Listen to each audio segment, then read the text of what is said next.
Siema, tu Wahacz. Ciekawy model wprowadza do Polski Kia, konkretnie mam na myśli Seltosa, czyli SUV-a z segmentu C, mającego 443 cm długości i 183 cm szerokości, który jak na współczesne standardy zdaje się mieć odczuwalnie bardziej tradycyjne podejście, a takich aut pojawia się u nas coraz mniej. Miałem możliwość sprawdzić go na pierwszych jazdach, zapraszam na film z wrażeniami. Wspominana tradycyjność w wyraźnym stopniu wynika z zastosowanej palety silników. Seltos w Polsce debiutuje wyłącznie z niezelektryfikowanymi czterocylindrowymi benzynami 1.6 TGD o mocy 180 koni mechanicznych. Bazowy wariant ma napęd naprzód i manualną 6-biegową skrzynię i kosztuje od 125 500 zł. Później mamy możliwość zestawienia go z 7-stopniowym automatem DCT i znowu napędzaną przednią osią albo z napędem 4x4.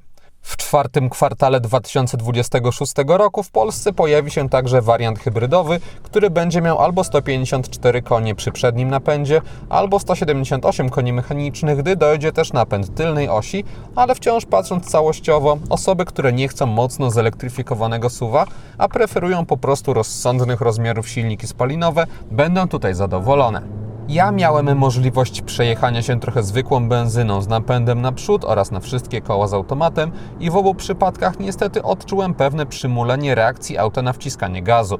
Wątpię, aby była to przypadłość samej mechanicznej budowy silnika czy skrzyni, a bardziej oprogramowania, które jakoś musiało zostać dostosowane do coraz ostrzejszych norm emisji spalin, bo Seltos nie zawsze, ale na tyle często, że zwracało to uwagę, z pewnym opóźnieniem reagował na wciskanie gazu. Tak jakby pytał się kierowcy, czy na pewno chce to zrobić, a później, jak już nie miał wyjścia, to gwałtownie wyrywał do przodu. Za krótko jeździłem, aby dokładniej tę kwestię sprawdzić, jej dokuczliwość w różnych warunkach, dlatego tylko ją sygnalizuję, aby zwrócić na to uwagę, jakby ktoś odbywał tym modelem jazdy próbne, bo w Polsce w salonach pojawi się Seltos już w lipcu 2026 roku. Wciąż jednak ogólna dynamika samochodu jest moim zdaniem wystarczająca do takiego normalnego SUV-a. Pod kątem spalania na dystansie kilkudziesięciu kilometrów na drogach podmiejskich z częścią pokonaną po autostradzie, komputer pokładowy pokazywał średnio 7,2 litra. Przy toczeniu się w korkach brak elektryfikacji pewnie będzie te wyniki podbijał i wtedy wyraźnie lepsza może być hybryda, ale w trasie zwykła benzyna w Seltosie nie powinna nadmiernie palić.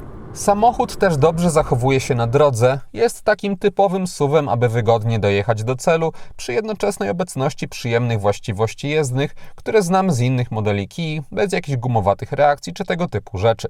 Seltos ma nadwozie typowe dla nowych modeli koreańskiego producenta, co oznacza dosyć kanciaste i dziwne linie, które pewnie będą wywoływać bardziej wyraziste emocje albo na tak, albo na nie u klientów.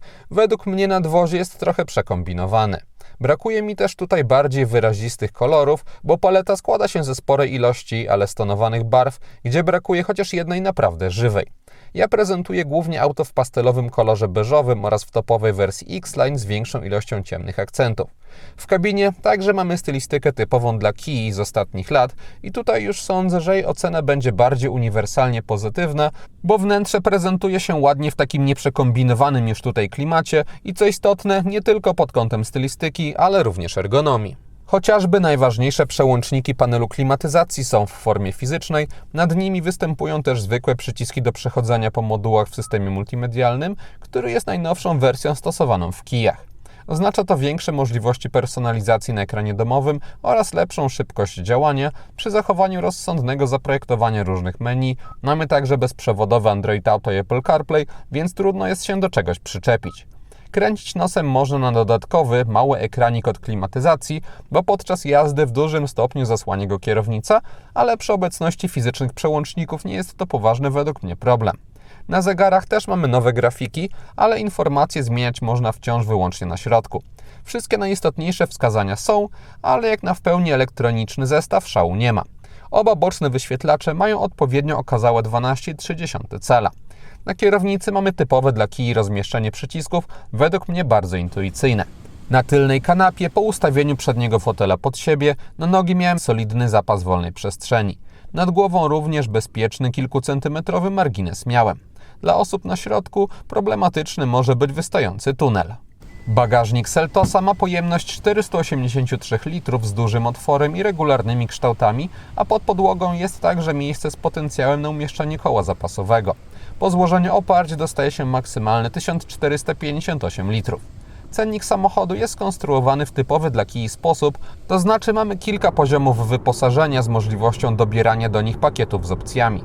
Wspominany X-Line jest nowością, jeśli chodzi o tego producenta, ale pozostałe półki są już klasyczne i jak to zazwyczaj bywa u Kii, najrozsądniejsza jest moim zdaniem druga od dołu wersja L, przy czym nawet w podstawowym M można liczyć na wystarczający poziom. To znaczy mamy na pokładzie dwustrefową klimatyzację, dostęp bezkluczykowy, kamerę cofania, samościemniające się lusterko czy największe ekrany w kabinie przewidziane do Seltosa, brakuje tylko z puli spodziewanych rzeczy czujnika deszczu. Dopłacając 12 000 złotych do wersji L się on pojawia, dochodzą też w większości przydatne rzeczy, jak podgrzewanie foteli z przodu i kierownicy, indukcyjna ładowarka do telefonu, przyciemnione szyby czy elektryka fotela kierowcy, ale wciąż da się bez nich moim zdaniem żyć. Usportowione wizualnie GT Line cechujące się najbogatszym wyposażeniem X-Line to już ekstrawagancja dla chętnych, ale zostając na ziemi, w cenie poniżej 150 000 złotych można mieć już naprawdę solidnie wyposażonego SUV-a z automatyczną skrzynią. Podsumowując, Kia Seltos zrobiła na mnie pozytywne pierwsze wrażenie, bo jest to fajny, rozsądny samochód właściwie na każdym polu, od sposobu obsługi, przez przestronność kabiny, aż na silnikach i wycenie kończąc. W dzisiejszych czasach debiut aut tego typu wcale nie jest taki oczywisty, zatem należy pochwalić Kię, że w ten sposób uzupełniła swoją ofertę. I to wszystko, co przygotowałem z pierwszych jazd Seltosem. Dziękuję za uwagę i mam nadzieję, że film o nim się podobał. Jeśli tak było, zachęcam do dania mu łapki w górę, będzie mi z tego powodu bardzo miło. A jeśli ktoś nie ma, zapraszam również do subskrypcji kanału, ponieważ kolejne materiały na Wahacz TV pojawią się już wkrótce. Na razie!